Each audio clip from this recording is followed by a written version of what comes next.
All right, everybody, welcome back. We're on to episode 22 of the Gridiron Pulse. I am joined by my brother Carter.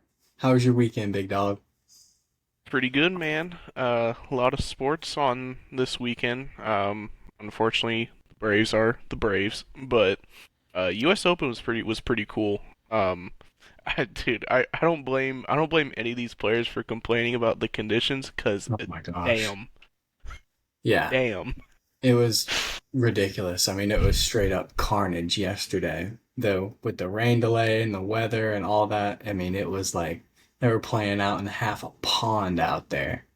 And it was definitely one of the more exciting US Opens that I remember watching just because I mean it wasn't people fighting for birdies. People were legitimately like fist fighting each other for bogeys out there. It was wild. I mean, Adam Scott and Sam Burns were in the final grouping. They shot 78 and 79. God, It's like, it's dude, they're doing like a crazy. YouTube series, like a breaking 80. It was crazy. I mean, I think Adam Scott hit three fairways all day. Sam Burns hit two fairways, and the two times he did hit in a fairway, it was in someone else's divot or swinging inside of a pond. But it was definitely crazy. I guess we can go ahead and just start off with that. JJ Spawn took it home. I mean, kind of an unlikely winner, I would say, after the first nine holes. I mean, he shot 40 on the front nine, and he came back and I think he shot like 32 or 33 on the back, but he birdied 17 and 18 to take it home. He ended up winning by two strokes. Those were the two that it started off with. And then he started off with five straight fives in a row. So he had one of them was a par, and then it was four bogeys in a row. I mean, I essentially counted them out. I was like, okay, well, he just fell off an absolute cliff. So we're not going to have to worry about him. But then the rain delay happened and they came back out and he was, I think, three under after the rain delay from 10 or 11 and then on. But it was definitely weird having neither of the guys in the final grouping, Adam Scott and Sam Burns. Like, they weren't even competitive by hole 16. They definitely seem to have gotten the worst of the rain delay and like just the draws overall. But I mean, like I said before, Adam Scott was hitting out of rough that was 5 inches thick every single shot. Like, bro couldn't find a fairway for the life of him. And I wanted one of those two guys to win. Or like toward the end, like sneaky Robert McIntyre would have been funny. He posted he posted +1 and he was waiting in like the scorers table area for everyone else to finish. But yeah, JJ Spawn drained a 65 footer to win at the very end. It's a pretty iconic moment, dude. I thought it was very entertaining overall. And I mean, he's got a pretty good story. So it definitely wasn't for nothing. He's American. He's probably going to make the Ryder Cup team this year now. So good for him. On Father's Day too, was able to celebrate it with his two little daughters out there. Super cool. Yeah, so going into Sunday, I was really rooting for Victor Hovland to win because I don't know, I like watching Victor play. I don't know about you, Jacob, but Yeah, I like him too. he's probably one of my favorite golfers to watch just out of like the current field. But like you said, Jacob, that last putt by JJ was unbelievable. I mean, it was so crazy. Um I was watching until the rain delay, and I was like, ooh, like if I were them, I would have been scared to play in all that just Yeah. nasty puddles. Like literally, I can't. I don't know if it was when Sam Burns didn't get water relief and he was hitting out of like basically mud. It was, dude. If I was Sam Burns, dude, I would been arrested on that course, just begging for some relief. Like Yeah. I cannot believe that they made him hit that shot in basically mud, and it just goes like that. Like just it was insane, man. Just going into it, just the obvious thing was how tall the rough was. I Victor Hovland made one of the just the craziest chips out of one of those, and it stuck probably within like you know which one I'm talking about. It Yeah. literally stuck probably like this far away from the hole. It was unbelievable, man. I don't know how those guys did it. Yeah. I can't hit out of short grass rough to save my life, let alone damn like like just Can't even hit it tall in the ass fairway, so I get it. just tall ass rough, but shout out JJ. Me and Jacob both kind of counted them out as what you said, Jacob. He made, what was it, five straight fives in a row. Yeah. I Pretty basically I fun. wrote him off. Yeah, I basically I wrote him off. I was mainly pulling for Victor Hovland, let alone Sam Burns, but shout out JJ, definitely earned it. Crazy story he has. Something I was really rooting for him, but shout out JJ for that insane putt to win the U.S. Open. That was nuts.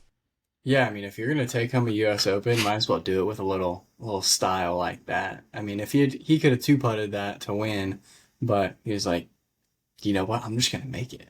That was pretty cool. Victor gave him a pretty perfect line on that putt too. Mm. Victor had one from like a foot or two right behind him, so he was able to see just about everything. But yeah, going into the U.S. Open, it was like the rough is ridiculously long and the greens are super fast. The the weather and all the rain definitely kind of neutralized the greens a little bit towards the end, so they were a little bit more forgiving. But still, like if anything, it seemed like it made the rough even more tough. Like the grass was actively growing out there while they were trying to hit out of it. And it seemed like nobody for the life of them could find the fairway within the past couple, like the last several groupings besides JJ. So it's pretty cool. He gets a little revenge for losing in that playoff to Rory from the players. I thought that was pretty cool. Definitely wanted Rory to win that, but that's beside the point. You have a little Rory take right here. Go ahead and elaborate on this a little. Yeah, I don't know if you saw like a bunch of his interviews after his play, but like Rory has definitely since the Masters, I think he's been one of the more unlikable players on the tour. Just how he talks to the media, never been a fan of, and especially I don't know when the main interview I'm talking about. I can't remember if that was after he was cut, but he basically said that his issue with the media is talking to them, which is like, well, buddy, like nobody, no, I get it. Nobody wants to talk to the media after having a terrible round or whatever the case may be. That's same thing with all professional sports leagues. Nobody wants to talk to the media after you lose a game or you have a terrible performance. But devil's advocate, I wouldn't want to talk to them either. But Right. that's what you sign up for when you're a professional athlete, is that you have to talk to the media, whether you have a bad round, bad game, or if you have a good round, good game. And I don't know.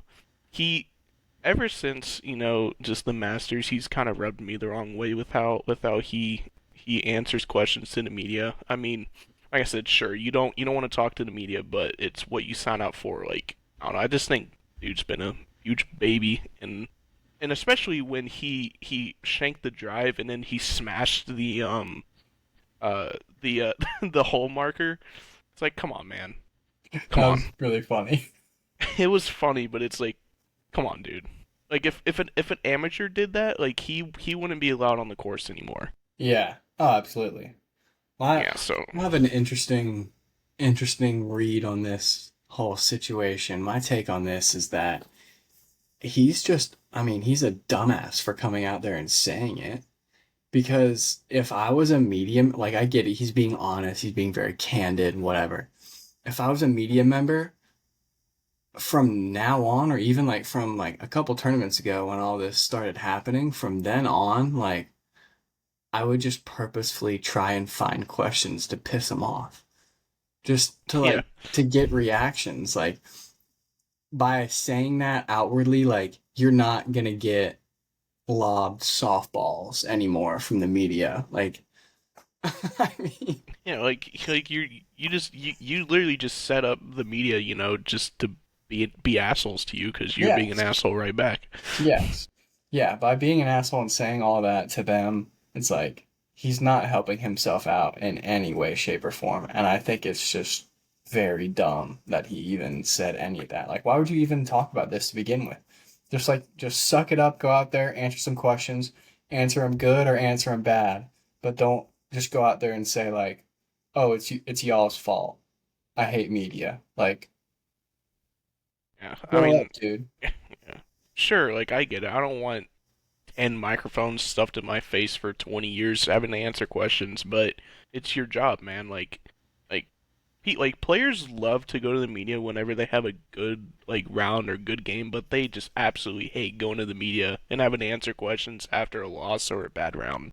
Yeah, So I don't know. It rubbed me the wrong way. So I will be hate watching from now on. yeah. Thanks, Roy.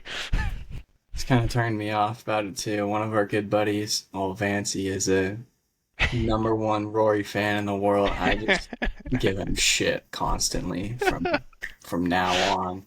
But I mean, I grew up watching Rory, really enjoyed watching him complete the career Grand Slam at the Masters. But ever since then, it's been a swift downturn, and it's not really been enjoyable to watch. And nor has he played good golf, really at all. Which is funny. Yeah, objectively pretty funny, but yeah, a lot of the day yesterday was spent giving Vance a lot of shit about Rory because he did make the cut, but it was after Saturday, I think that big interview was whenever he was just like, it's your guys' fault. Like, No, it's your fault, buddy. dude, he's just being insufferable. But besides the point, I think it's very funny from an unbiased third party perspective. So keep it I, up. I mean, do whatever you want to, man. I don't care at all. If you make $1 bazillion and you have like 80 houses, just continue on doing whatever you want. All right, let's move on here to some football news. We got a little segment here on the House versus NCAA lawsuit segment. The my main takeaway about this is House is not the House of Representatives. It's a person that's last name is House. But that that's really essentially all that I know. But it got approved to where it's I think $20.5 million per athletic department to be used in the revenue sharing model for. Is it for this year or is it for 26? um, it's for 2025, 2026. I think it starts out July 1st, so it's actually coming up soon. Okay. Yeah, so that I mean, I know it has to be split up between all sports. So schools are going to be doing that differently. And then the only other thing I really know is that all other NIL deals have to be approved by Deloitte, like a big four financial firm, and they Shout out have to Michael. be like, yeah, shout out Michael. And they all have to be just like you can't say like you're doing like one commercial and getting like $3.5 million from it. Like they're taking like past brand deals and all that into account and basically just like verifying that you're doing like you're making as much money as like what you're worth to the company or something like that. It's basically just trying to make sure everything's legit. So it's not just collectives like putting money in these players' pockets anymore. Which I mean, I think that's kind of cool. Like, I mean, it'll be like more of our favorite athletes and college players on commercials and stuff like that, and they'll actually be out in the community or doing whatever they need to do to actually make this money. So they're really just not getting payments anymore. But my other situation here is we're just gonna kind of go back to bag dropping, like how it used to be back in the olden times, the wild wild west of college football. So I mean, it's not gonna make too much difference, at least from a Georgia fan's perspective, and for all fans of big Power Four programs, like it's not gonna change too much. Georgia, Texas, Ohio State, Oregon, all those guys, Alabama are still going to Miami. be, Miami is still going to be at the top. And a lot of this is teams like Texas Tech are offering like huge, huge front loaded contracts. Like as soon as you sign, it's like $2 million. I know that's what Miami did with Jackson Cantwell. It's like extremely front loaded contracts. So you basically get to have the money before it has to go through like Deloitte or anything like that. Yeah. Hey, I can't wait to see more schools using McDonald's bags and get caught. Yeah.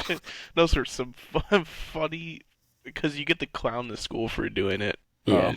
Back in the no NIL days, but something interesting that I read up on this is that athletes who completed or who played in 2016 through 2024 and didn't receive NIL, they will receive payments totaling $2.8 billion over the next 10 years, which which is cool. I mean, Yeah. if you're, I mean, Johnny Mansell missed out on the biggest bag possible. Dude, he missed out by like 4 years too. It's not like it was that far. Yeah. So that means our boy Stetson, if he already didn't get his NIL, which I'm assuming that he did, Hmm. he'll eventually get his money sent over. Which I think is cool. I mean, I think those athletes deserve some NIL money just because they barely missed like the cut or whatever. Because I'm pretty Yeah. sure NIL came out in like what 2020. Yeah. Yeah, so I think that's cool. I mean, I don't see anything wrong with that. But there is still a big issue that the NCAA is gonna have to, or the court is gonna have to resolve, and that's with the whole Title IX regulations. They're essentially women's sports is gonna get basically screwed over with the revenue sharing because they're gonna get less of the money that schools are allowed to get, and the schools are gonna use that for mainly football, basketball, baseball, and all the women's sports are basically not going to get anything. Which to me, it's really shitty. 'Cause I think that they deserve more money, to help improve their programs. So I wouldn't be surprised if there's going to be more, more appeals being filed for, wanting more money. Which I mean, in their right, yeah, they should. Um, so yeah, it's gonna be real interesting to see. I read up on one that was filed already for forgot which school it was, but it was 8 female athletes filed an appeal, basically saying that they're not getting any money compared to the men's sports. Which again, they should file because in my opinion, they deserve to get more money too to help their programs. So yeah, it should be interesting. My whole takeaway is I think you know, basically limiting schools on how much revenue that they can share. I think it's a good model. Obviously, you like we like especially Georgia fans like we all want our teams to be as good as the football team. Basketball, football. So I think this will help a lot.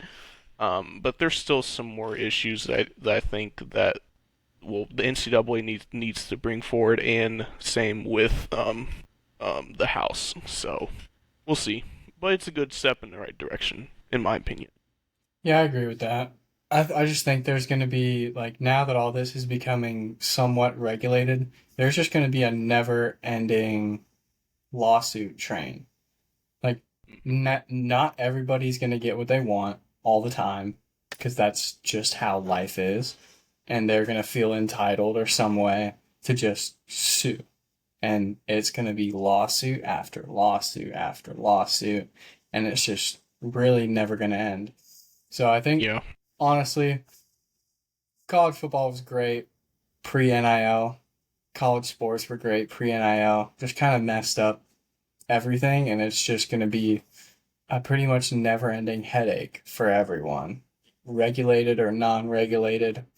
NIL, it's just kind of it's been a big headache for everyone. But it's cool seeing them get paid and all that, and they're making obviously a ton of money. I just think it's pretty wild that they went from making $0 to just like millions and millions of dollars. But it's kind of beside the point because, I mean, it's already been passed through and it's going to happen. So, I mean, Title IX this, Title IX that, everyone's going to be upset.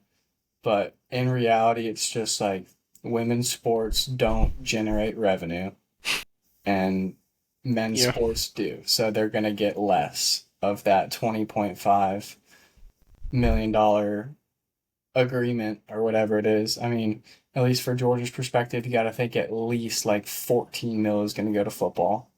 And then the rest is going to be split up between baseball and basketball. And then they're going to try and do whatever they can with collectives and clearinghouses and Deloitte to get the women stuff like that and paid, but then you're also going to have to do that for your best football, basketball, and baseball players. Regardless, it's a business. It always has been a business, but it was at least a business behind closed doors back in the day. Now it's all out in the open. And the sports that generate the most revenue are going to get the most revenue back. And the ones that don't, kind of shit out of luck. Yeah, I agree with that. I mean, it's like to put it bluntly, the women's sports are definitely going to get severely screwed over because I mean, you said Jacob. I mean, football brings in the most money for schools, and then obviously for Duke it's basketball, and then obviously for Vandy it's baseball. So um, yeah, it should like I said, it's gonna be there's gonna be just never-ending lawsuits for for years. It doesn't matter. Someone's gonna get mad. Someone's gonna get upset. Nobody's gonna get what they want, and it's life. So, I mean, do I blame the people for wanting to sue? No, but in the end, like it's just not gonna happen. I mean, to put it blunt and honest, it's never gonna happen. So, the bigger sports are gonna get the best money, and the sports that generate little to no revenue are gonna get screwed over. So Yeah, it's the biggest thing to sucks. keep an eye out for this, at least on like the women's front and all that, is whatever happens with this first lawsuit is probably going to set precedents for everything that happens after. So if they get approved and they get all this money, everyone's just going to be like, "Oh, we can sue and we can get X amount of $1 million, and then our sports program is going to be great." And if they don't, they're going to be like, well, we might be SOL again because they've already set precedents with this lawsuit. And like our lawsuit looks very, very similar to X school that did it with this sport. So the first lawsuit's going to hold a bunch. Mhm. I agree. Um, so yeah, should be interesting. Mm-hmm. Definitely going to be following this a lot more. With it starting so soon in less than a month. Yeah. So should be interesting. Bring on the McDonald's bags again. I'm excited. I'm Bag excited drop for 'em. that. Come on, man. Bag drop them. Shout out Jeremy Pruitt. All right, let's talk about this Rafael Devers trade. He's traded to the Mm-mm-mm. San Francisco Giants for Jordan Hicks, Kyle Harrison, and an outfielder that has a funny name, Oh, Bibby. um, James Tibbs the third. Oh, Tibbs. Peanuts. You I don't you know you why, you can just but say peanuts for this Bibby. trade. Yeah, that's I mean, I was sitting out on the porch watching the U.S. Open with my dad, and I was like, "Whoa!"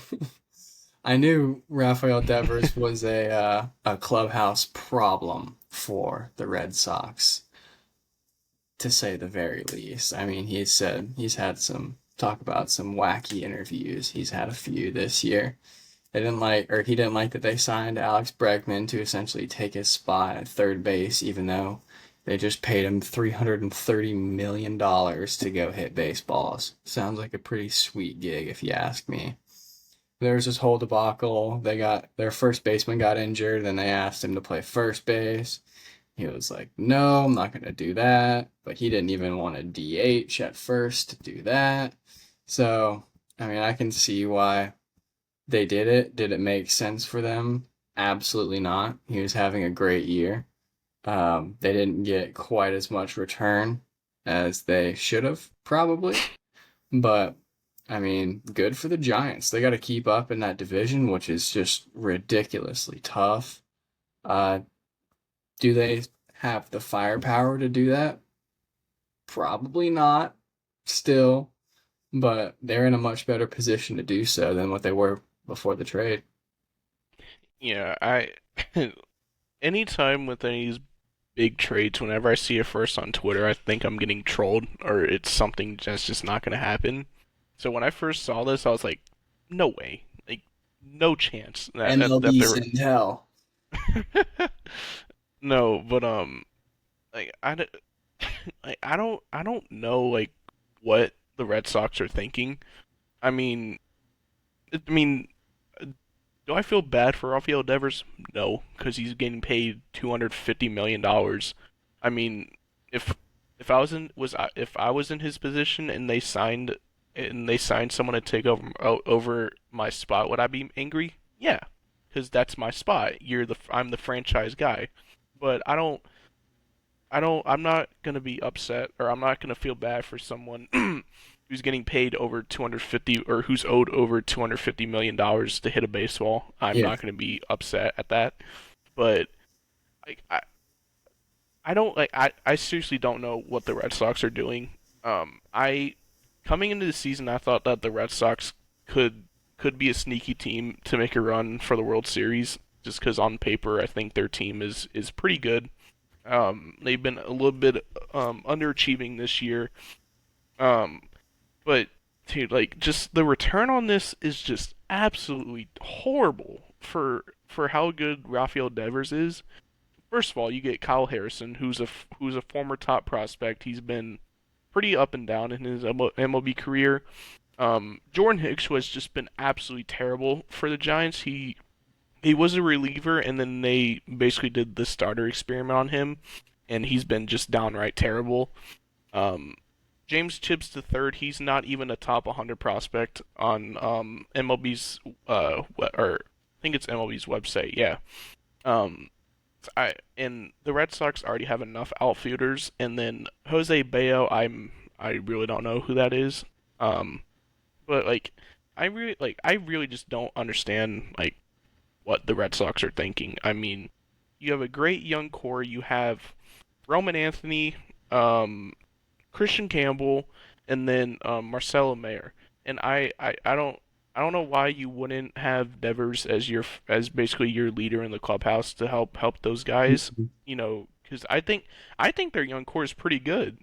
You know, with Jaron Duran and then those guys I just mentioned. And then obviously you have Garrett Crochet, who's absolute beast of a pitcher. So the return is awful, and the trade is just downright just terrible.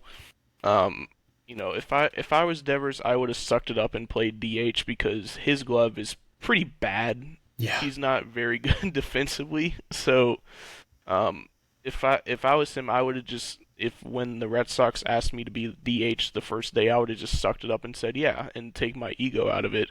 Because he mentioned how much he loved the city and all, and if they didn't know if they didn't want him anymore, that he wanted to be traded.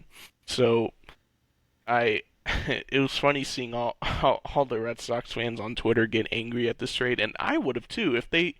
That'd be like if the Braves traded Acuna for peanuts and not get any basically sense of value like at all for I would Rafael never Devers. watch the team again, by the way. No, oh yeah, no, Certain. I wouldn't either.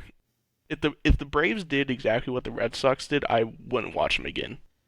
They they did this to Mookie Betts, who they traded for scraps, and then now they did it again for Devers. So I this is one of those rare times where I feel bad for Red Sox fans, and I hate Boston fans because they're spoiled. But like, I don't understand, or I don't know how ownership is going, or how or trying to phrase this correctly. They doxed Um, the GM. I saw that. It's fucking messed up. That's But how it's going over with ownership, by the way, from the fans. like if I'm a fan of the Red Sox, like why should I pay any attention to this team anymore? You trade away your face of the franchise. You're probably going to trade away Jaron Duran because that's been hot in trade talks, and I wouldn't even be surprised if Alex Bregman opts out of his contract after this year. So I don't ownership is just they're clueless to how the fan base is. So one of those rare times I feel bad for Red Sox fans because they love the Red Sox and they basically just got spat on by ownership. And for the Giants, they're pretty scary now. If they're going to be very aggressive in the deadline now. I still think that they need to add another bat, and I think they need to get maybe one or two more starters because their bullpen is pretty much is locked down. They have one of the best bullpens in the MLB. So shout out the Giants for for robbing the Red Sox in blind daylight because that composition is just downright terrible. Yeah, Um, we one have last note. we have You another ridiculous trade to talk about towards the end of this one as well. one last note that I have on this is I saw a report that the Braves actually checked in on the availability of Rafael Devers, and it was obviously like they didn't do anything, but I'm sure they did their due diligence. But let's be real, Jacob.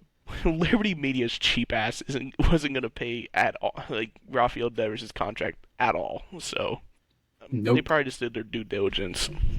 What that does mean is we're probably going to move Ozuna, Yeah, sadly, because I like Ozuna, but he's getting older. He's currently injured, so and he's we'll see what sucked for the what the Braves. past 2 months. Yeah, His batting average is like 150 over the last 2 months. Not to mention like the rest of our team, everyone besides Acuna has been terrible, like borderline um, terrible. Sean Murphy's batting average is less than 200. Drake Baldwin's 150. Albies has not been producing anymore. He's like one for his last 15 after going through that on base streak. I mean, Michael Harris has been shit all season long. And the team is literally being held up by one person. And he just got there. I mean, it's shout out my boy Matt Olson. You're doing pretty good, my man. he's okay. Austin Riley has not been doing good either. He seems to fall through the cracks because he's just been like the lower end of mid, but I would put him in that same Matt Olson conversation. Like, y'all are not performing to your contracts. Nowhere near it. Like those No, two guys but combined are getting more than $500 million, and they're well, mid. I will say Austin Riley definitely hasn't. I'm pretty sure Matt Olson has the highest WAR on the team, which I think is close to 3. So I think he's having a good year in my Doesn't opinion. that But account for like defense as a first baseman? All you have to do is stand there and catch the ball. Like that's I'm kind of pretty lame to me. What's I'm his pretty. OPS? It's like 8 something. It's not bad, but I don't know if you guys can tell, but I'm more of I'm more of a Matt Olson truther. yeah.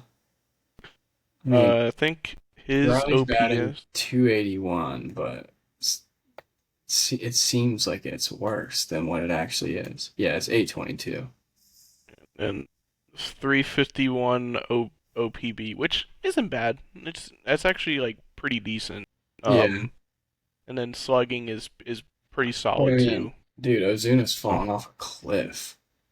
He's And I falling think off a cliff. that injury is really hurting him a lot. Um, I wouldn't be I wouldn't be surprised at all if they trade Ozuna or Murphy for some bullpen relief Yeah, because God knows this team needs bullpen relief.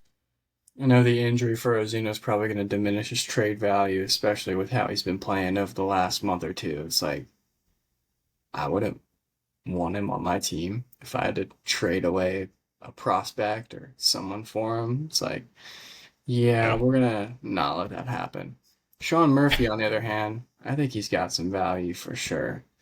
He's one of the yeah. best defensive catchers in the game, supposedly, whatever that means. Drake, even though Drake Baldwin has thrown out more runners than him, I'm pretty sure Yeah, as a on less rookie. attempts, less overall playing Yeah, time. yeah. Yeah, it's been a weird season. We had Grant Holmes with 15 strikeouts last night or yesterday, And and we lost and by lose by 9 runs. we lost to the Colorado Rockies. Oh man. Like, dude, I I'm know we so, talked about this right before we got on, but you could not have paid me to watch that game over the U.S. Open. Like, yeah, I I did it, so you didn't have to. I watched the other two where we actually looked halfway decent throughout the Rockies series, but then it was just like, oh yeah, we can't sweep anyone. Forgot about that. We have to get blown out at home by the 13-win Colorado Rockies on a career high performance from one of our not better pitchers. Like, he's definitely not bad by any means, but that was the best. He threw the best game of his life, and they're like, "Oh, sorry, we have to lose this one." Not only that, we have to get blown out at home by the Yeah, worst team in the history of the MLB. our bullpen is just so unbelievably bad, man. Yeah, they proved that to be the case. I mean, Big series against the Mets this week, so they basically need a sweep is what they need, which I don't think that's gonna happen. But don't we go Mets, Phillies, and then Mets again? it's I know we play the Mets Mets, next week too. Who's that middle series? it's Marlins. Mets, Marlins, Mets, Phillies, and then Ooh, Angels, Orioles, A's, St. Louis, and then that's All Star break. dang. Yeah, so we need to pick it up. These next four series are all division games, all very important. You'd have to think This we have to sweep the Mets at least once and then take two out of three the other time. this is pretty much how I wouldn't say this is pretty much the deciding factor of the season, but it's pretty much looking like it. Yeah. Especially with all these division games coming up. You're either gonna be right back in the division race, or you're basically gonna be buried You alive. gotta take two out of three, sweep the Marlins, two out of three against the Mets again, two out of three against the Phillies, like at minimum to be in it. I I mean it's doable. I mean it's not impossible, but Yeah. I mean the Braves have owned the Mets for years, so I wouldn't be surprised at all. But it's mainly the Phillies, man. I worry about because I mean I worry about the Mets too because the Mets are pretty good this year. Um, I don't know how with their pitching staff it just pisses me off, but Yeah. um, need to start winning. Well, we've been saying that for weeks. It needs to start happening now. Yeah, I mean we've been saying this since the beginning of the year when we started off 0-7. And then we Yeah, had that skid before last week is like where we were worse. We were more games under 500 than seven. yeah. Like, come on, bro. It's Been just, it's been bad. it's Um, very bad. You want to talk about this Otani thing real quick?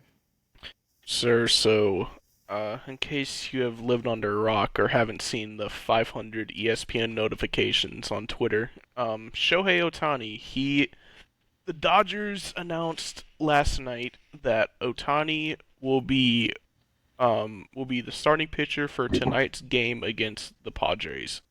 Um, so this will be his first start since September 2023 when he had the surgery for his UCL. Um, I'm gonna be tuned into this game. Um, I don't, I don't, I like Gotani. I think he's a nice guy, but I'm very sick and tired of having to see like 500 tweets from the MLB account about Shohei and the Dodgers, so I'm rooting for the Padres to light up Otani, which um my personal like non-biased opinion, I don't think Otani's gonna have a good showing because I mean, let's be real, first time pitching since September of 2023, he's gonna struggle. I mean, it's pretty inevitable. Um, but I could be very wrong. But um, the Dodgers have so many pitchers on the injured list. I read yesterday that Roki Sasaki has basically stopped throwing, so his timetable to return is like there is no timetable right now. So the Dodgers are basically in panic mode with their pitching. Um, but I mean, when you have an offense like that, it really doesn't matter. You could throw a homeless dude out there, and the Dodgers would still win probably by like 7.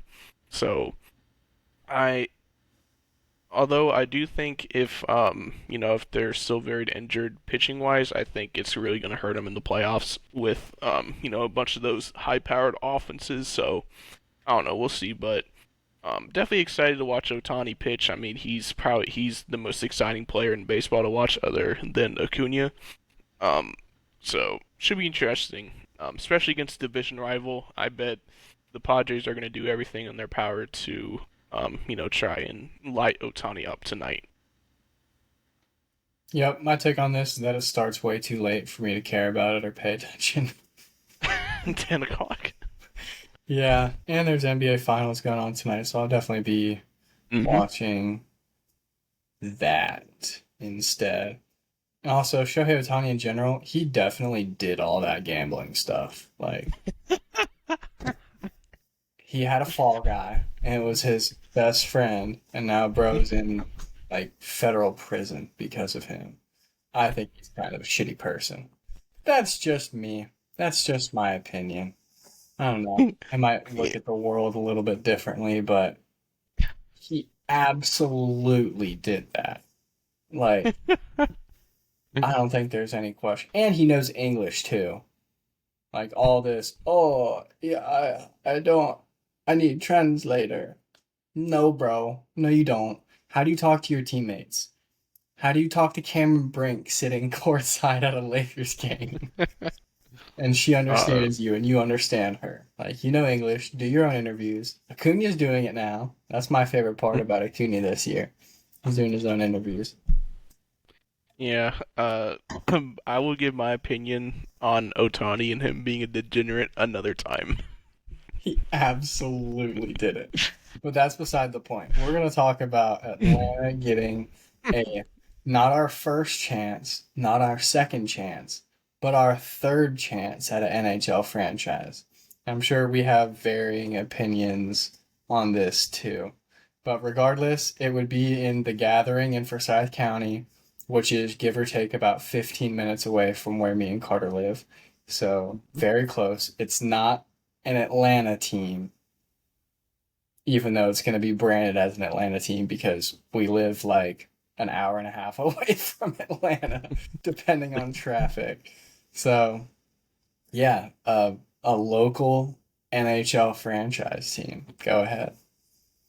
Yeah, we were talking about this before we started. We have very different opinions on this. But I love hockey, man. I don't watch like regular season, but I watch a lot of the playoffs, and dude, it's probably some of the funnest games ever to watch. Like especially right now when there's really nothing going on. So I've been very invested in the Stanley Cup final. Go Oilers, um but yeah, so this was last week. The Forsyth County Commission approved the final agreements for the gathering at South Forsyth, which is a $3 billion mixed-use project anchored by a proposed NHL-ready arena, and it cleared a major hurdle in efforts to return pro hockey to Georgia. So obviously, huge news. This is like the article said that I just read. It's definitely a huge hurdle in how the NHL does their process for expansion teams. So I think there's four what's it called um basically like her like things that Like four NH levels of yeah, so one of them is the venue. Number two is obviously like the city. Number three is how I think it's I wish I had this pulled up because it's really cool, but yeah, so number three is ownership. So um I, I have been longing for the NHL to have return to Atlanta because our past two teams have been basically screwed over by terrible ownership. Um, especially with the Thrashers, the Atlanta Spirit Group, they really just didn't care at all about the Thrashers. They put no money into the team, so that's how that the team basically went back to Winnipeg. And with the Atlanta Flames, it was basically the same thing, terrible ownership. So I really think that you know, Atlanta's going to do it right this time. I really all they need is competent ownership group, and the fans will show up. Because I really think that the market for hockey in Atlanta has changed since the Thrashers have left. There's there's been more of an outcry for a pro team to return back here. I know the Gwinnett Striper or Gwinnett Stripers, the Gwinnett Gladiators, they do a Thrashers night every year, and it's sold out every single time. The team wears the old Thrashers uniforms, and they do a bunch of stuff within that community. Um, that in Atlanta is obviously like it's a transport city, so I think a lot of Northerners moving here, they want a hockey team here. Um, so I really think that the market has really grown here, and it would be hilarious if NHL did come back here for a third time because it would piss all of the Canadians off, which would be which would be pretty funny. Um, but I really do think that the market for hockey has changed here, especially in the South. With the Panthers being as good as they've been the past few years, Carolina having a good fan base. Um, Tampa. Tam- yeah, Tampa Bay Lightning, Nashville Predators. Hockey's really grown here, so I've been a big advocate um for Atlanta to get another team. I think it would really do well here. I think that the ownership group behind the Gathering would make really good owners. The only problem is that there have been rumors about how much a expansion team would cost, and it's being estimated now that it would be close to $1 billion for a expansion franchise for the NHL. So I don't think that the money's going to be an issue. I think what the NHL is going to look for is a competent ownership group, which the group that's doing the gathering, I think they're really passionate about hockey and they're really passionate about bringing it back to Atlanta. So I'm excited, man. I really hope the NHL, you know, um, not really like ignores the past few teams, but I think they're gonna recognize that um, you know, the fan or I guess hockey's grown more in the South, especially Georgia. So the ball is in NHL's court here. I wouldn't be surprised if they announced the team or didn't announce the team. They probably make an announcement towards the end of the year. So we'll see what happens. So I'm excited. Yeah, it's definitely going to be an interesting topic to keep up with, especially a couple of guys who live as close as we do to the said location. I got a short take on this. I don't like hockey. Never have. That's that's pretty much it.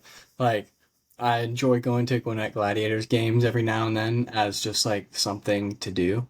Like, it's fun to go there and be there in person. You couldn't pay me to watch it on TV.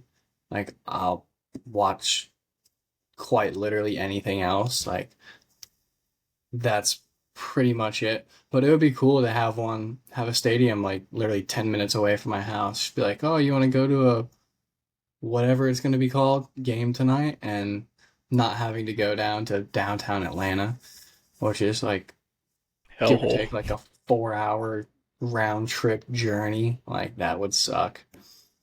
It would be cool to just be able to like hop in an Uber or go with one of your buddies to the gathering at Forsyth County, but I'm sure my stance will change a little bit. Like having a team this close to home will probably help me become more of a fan.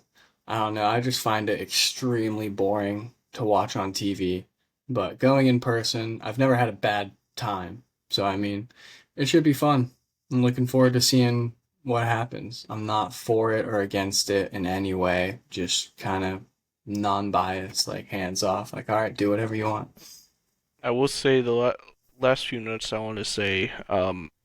The NHL commissioner recently got interviewed about this, and one of the questions was, um, it was something to do with the past two teams, and the NHL commissioner basically said like what I just said is that the market's changed, and that's really not a something that's gonna hurt the chances of Atlanta possibly getting a team. Right. So it's nice to hear that the NHL commissioner basically agrees with that, because I mean it's basic common sense if you knew Yeah. um about it. But I will say, if they don't bring back the Thrashers logo and the jerseys, they can just go ahead and just keep it.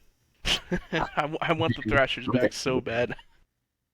I've seen a couple mock-ups for different like jerseys and team names and mascots and all that. I don't think any one of them was the Thrashers, but I that want the Thrashers so that bad, means man. absolutely nothing. Yeah, it would definitely be cool if they brought back the old name and logo.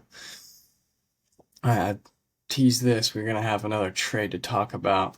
We had Dinosaur Arms Desmond Bain just traded for four first round picks yesterday. Just right in the beginning of the day. I remember I was sitting at church and I was like, who did what now? Like what? To the Magic. I mean, good for us as Hawks fans. I mean, I don't think any team got better or any team got worse.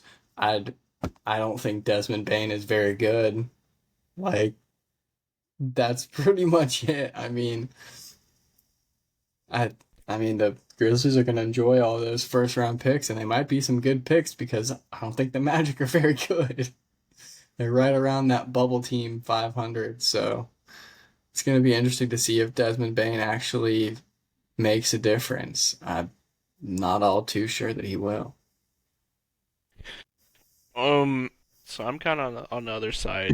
I think the Magic getting Desmond Bain will be huge for them, because they were one of the worst teams in 3-point percentage, which they desperately needed someone who can shoot three ball. But the return, in my opinion, is awful.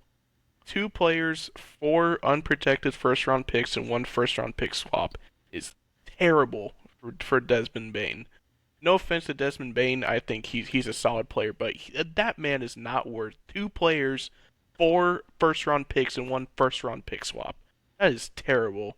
But um, I think the Magic, they got some help with their three point percentage, which Desmond Bain is one of the best in the NBA in 3-point percentage. So I like the trade for Orlando. I like the trade for Memphis because they got a lot back, but I do not like the return that Orlando sent for Desmond Bain.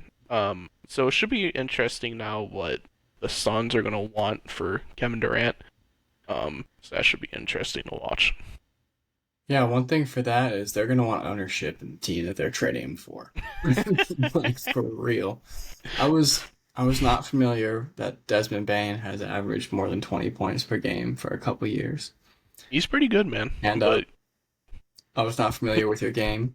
Last year shot 39% from 3, the year before 38, the year before that 40 and 43, 43. I mean, he's averaged 21, 23, and 19, 18 points per game whenever he's getting actual minutes. Okay. I just know he's funny with his little T-Rex arms. He 6'5", 215, round one pick TCU. 30. TCU. Yeah, career averages, what is this? 17.8 points per game, 41% from 3. It's pretty solid. That's pretty good. Just what Orlando sent for him is just downright terrible. Um, Yeah. I mean, Yeah. like I said, no offense to Desmond Bain, he's a good player, but he's not worth two players, four unprotected first round picks, and a pick swap. No, no Absolutely not. chance. That's something that you do for Giannis, not Desmond Bain. Right. All right, we got game 5 tonight. So it's 2-2 series. Your prediction still holds true. We went back through, me and Cole went back through it on Thursday, and I was like, all right, Thunder in 5 is dead, obviously. So I've changed my pick to Pacers in 7. So I just I don't really care. I just want it to go 7 games. I don't really care who wins. But I've definitely been rooting for the Pacers, but biggest win for fans is if it goes for 7 games. But they're back at home tonight. OKC's back at home, and they are 9.5 point favorites. We got 70% of the public bet on Indiana plus 9.5. And if I was the betting man, I would take Indiana plus 9.5. I think that's way too big of a spread. Um, they flat out choked last time, and the officiating was just downright awful. It was awful. Brought in the Uh, extender. Scott Foster, man, the extender, just terrible. But that's a rant for another day. But Yeah. um, I was so mad watching that game too. I was yeah, me and Jacob were texting back and forth oh my while the game god. was on, and we were basically saying the same thing. We were pissed, dude. It was so bad. I mean, it just ruins it for a viewership perspective too. Like having a foul called, only fouls being called on one team, and it happens every single time they come down for a possession. Like, Yeah, dude, at least try and SG hide it a little bit better. Tim Donaghy. SGA has like the best whistle in the game. It's unbelievable how many calls he gets. He might have the best whistle in NBA history.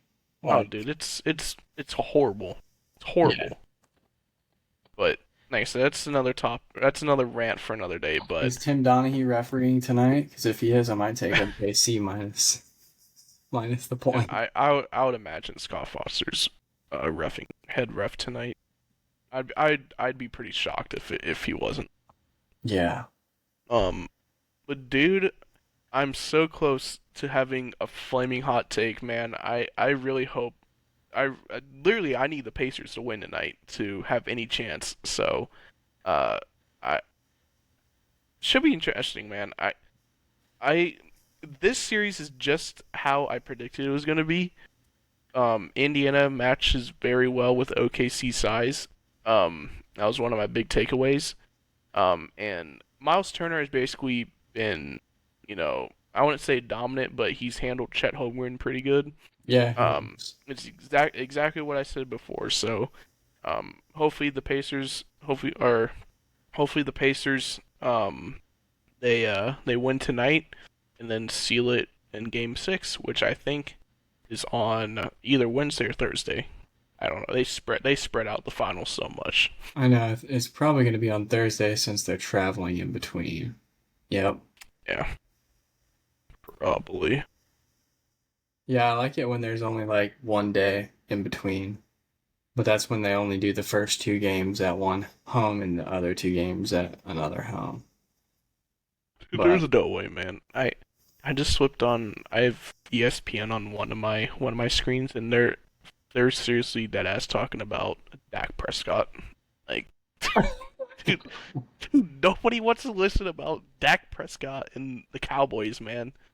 Like, just give it up. And nobody wants to talk about him, or no one wants to hear about him. yeah, that's disgusting. How We're does not this even affect 2 months away from Dak the season Prescott's yet. legacy? Ugh. Dak Prescott's Awful. legacy is going to be on the line this year if he can't produce with George Pickens. Yeah, I will be hate watching every week because I hate the Cowboys. And they're going to be on national TV every week because they're the Cowboys. America's team, my ass. At least we actually get to watch Pickens play now. Like I swear I've never Yeah, seen him play like in the NFL for like a full game. Like we just yeah, because see the highlights. I every Sunday I have the Falcons on one TV and then Red Zone on the other, and dude, I swear they only show the Steelers probably like 3 times the whole 1 o'clock Yeah, because window. they never have offense. It's Yeah, it's brutal. oh man. All right, I think that's gonna do it. Is there anything else you got? Any pressing topics you'd like to speak about? Um, Let me go double check Twitter because this always happens to us. I was just on it. I Um, didn't see anything for the um, first time ever. I Rafael guess Devers is willing to play any position that helps the team now. That's what he said for okay. the Giants. The Bulls and the Heat are two teams to monitor as potential sign and trade candidates for Jonathan Kuminga. The Phoenix Suns are not, quote, excited about the current offers they're receiving from the Heat, Spurs, and Rockets for Kevin Durant. Thanks, Desmond Bain.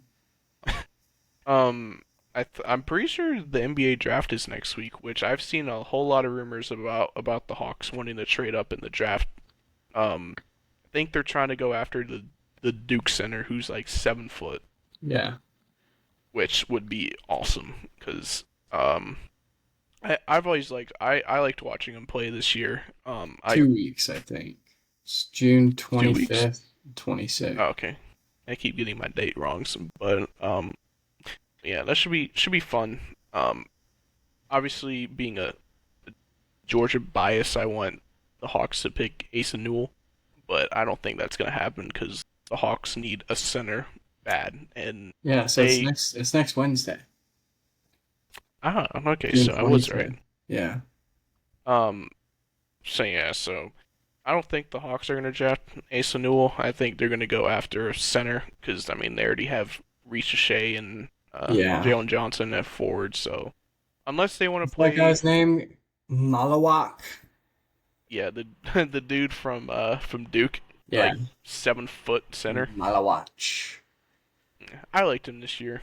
But I wish the Hawks would get Ace Newell because I would buy a jersey so fast. But Oh they're yeah. not gonna play. They're not gonna play a undersized dude at center. They've already done that for We've done that for forever. the past 5 years and we've been terrible at doing it. Need size. That's my thing. Need size. Either get him or get whatever his face is. I say his name every time. I Con can't Knipple. think. I can't think of it. No, the guy from Creighton, the super Oh, team. Ryan Kalkbrenner. Oh yeah, Cockburner. Great. That would be great. I want him on my team. But yeah, if we trade up, then that's probably ideal. We have to trade up to like what, probably 6 or 7, something like that. Yeah, because To get him. he's projected to go in like 5 through 8. Um, But yeah, I would love him on the Hawks. We need some size Yeah, at center, and dude, alley oops for with him and Trey would be yeah. amazing. We'll do a deep dive and do some research on the Hawks potential draft picks, and then for next Monday, I guess we'll probably do a little pre-draft segment for the NBA. But for now, I think that's going to be it for episode 22. Be sure to like, comment, subscribe, and thank you all for watching. See ya.